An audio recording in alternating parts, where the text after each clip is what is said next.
Cher auditoire, permettez-moi de vous faire rêver ce soir, en commençant mon propos par une histoire. Elle était belle, puissante et sérieuse, appréciée de tous et pourtant terrée dans son immense palais. La princesse, jugée par certains capricieuse, trouvait son bonheur seulement dans le soin qu'on lui apportait. Bien assise, dans son somptueux trône d'argent et d'or, elle ressentit soudainement un notable inconfort. La belle princesse s'écrie alors « Qu'on m'apporte de suite un coussin !» d'une voix qui transpire l'inquiétude quant à l'état de son arrière-train. Ni une ni deux, voilà une dizaine de domestiques qui s'efforcent de rendre son siège bien moelleux. « Vos désirs sont des ordres, votre Altesse », déclarèrent-ils après avoir soulagé la douce en détresse. « Vos désirs sont des ordres. » Le rêve, non ? Mais comme toutes les bonnes choses ont une fin, le rêve s'arrête là. Et une fois revenu à la réalité, je relis mon sujet. Nos désirs sont-ils des ordres ? Attendez, désordre en un mot ? Vous voulez dire comme la confusion, le chaos ? Désordre comme le bazar qui domine la chambre de mon frère ?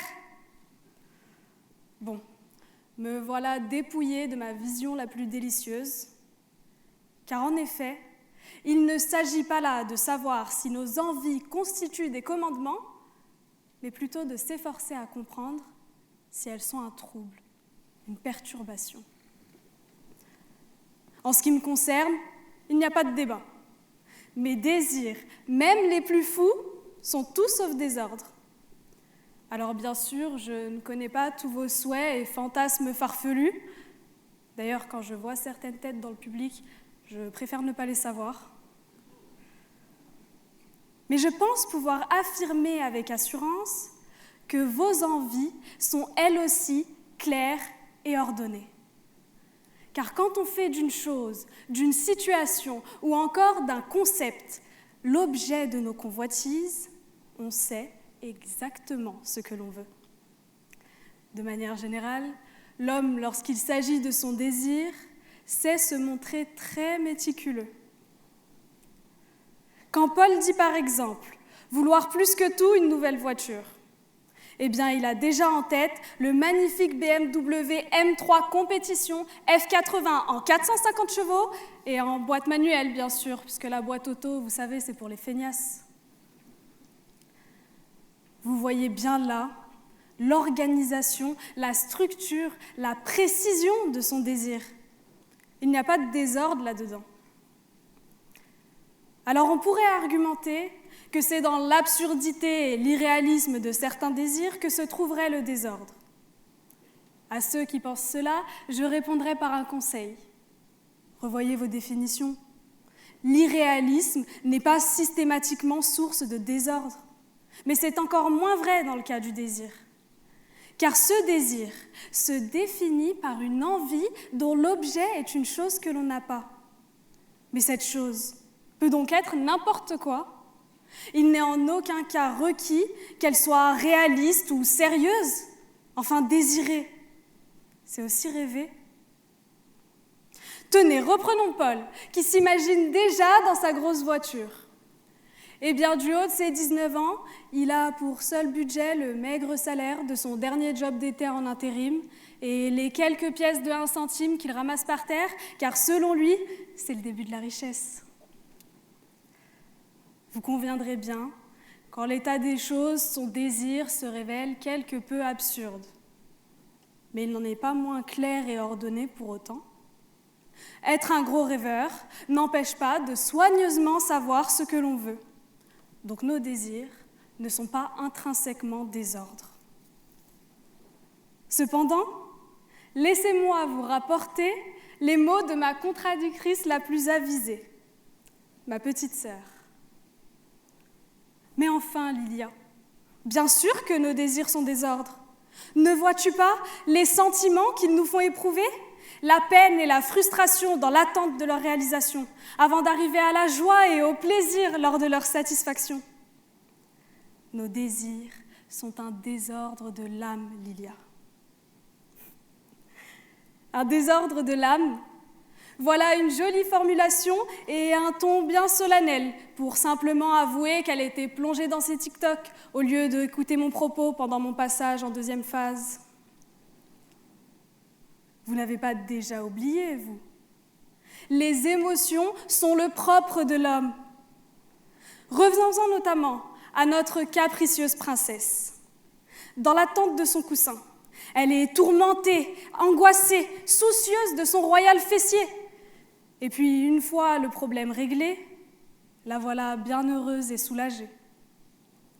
Eh bien, toutes ces émotions que lui font ressentir son désir d'être à l'aise n'ont rien d'anormal ou encore de confus.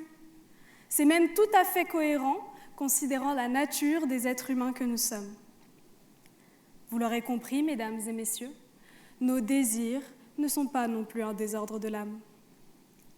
Bien au contraire, je dirais même qu'en créant ces émotions en nous, ils sont ce qui nous permet de structurer notre existence. Le désir devient motivation. Nietzsche le décrit même comme une force créatrice, comme une impulsion qui matérialise une certaine volonté de puissance. Volonté qui nous pousse donc à rechercher notre propre accroissement.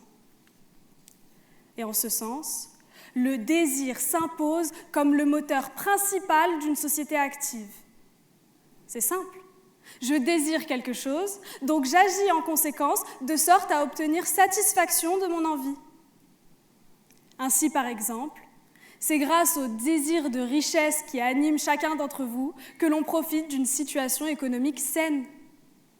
C'est ce désir, comme tant d'autres, qui nous pousse à nous lever le matin, à être actifs.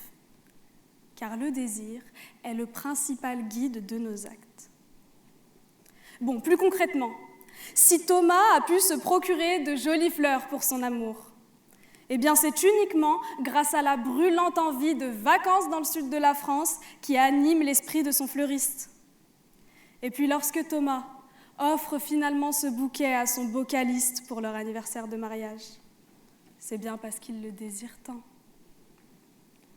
Alors résultat, le fleuriste est ravi de se rapprocher un peu plus de son rêve de voyage à Sète. Caliste, lui, est comblé d'avoir reçu cette attention pour fêter leur anniversaire. Et le fameux Thomas tout triomphant se réjouit car ce soir, avec Caliste, il reverra enfin le 7e ciel.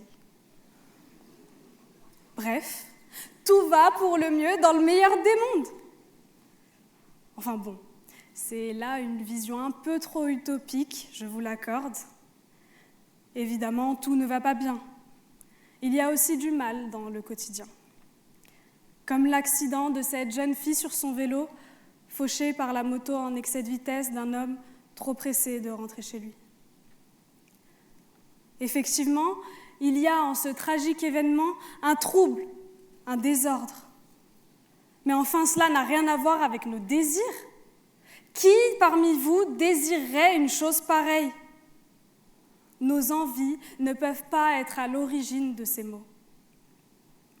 Ainsi, cher auditoire, même dans leurs effets, nos désirs ne sont pas désordres. Mais j'irai même plus loin.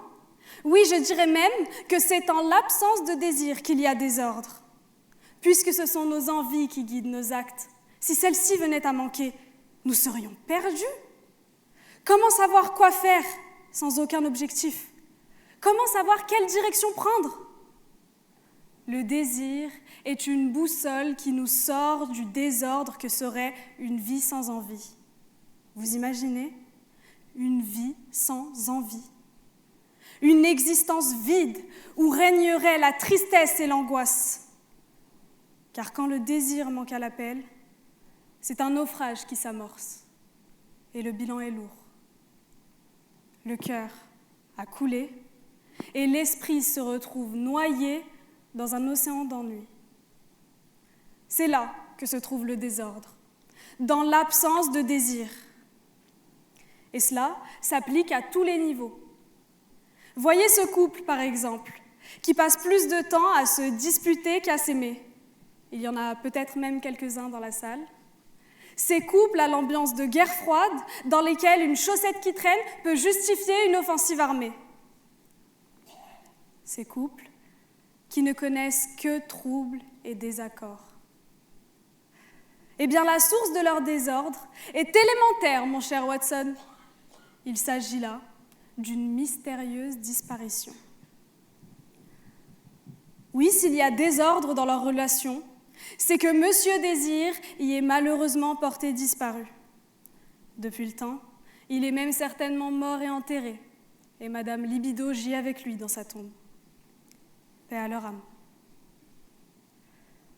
Mesdames et messieurs, nos désirs ne sont pas désordres.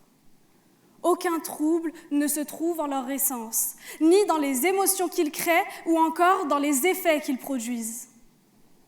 Bien au contraire, nos désirs sont ce qui nous permet d'éloigner le désordre. Car ce sont bien nos rêves qui empêchent l'existence de devenir un cauchemar. Bravo Lilia.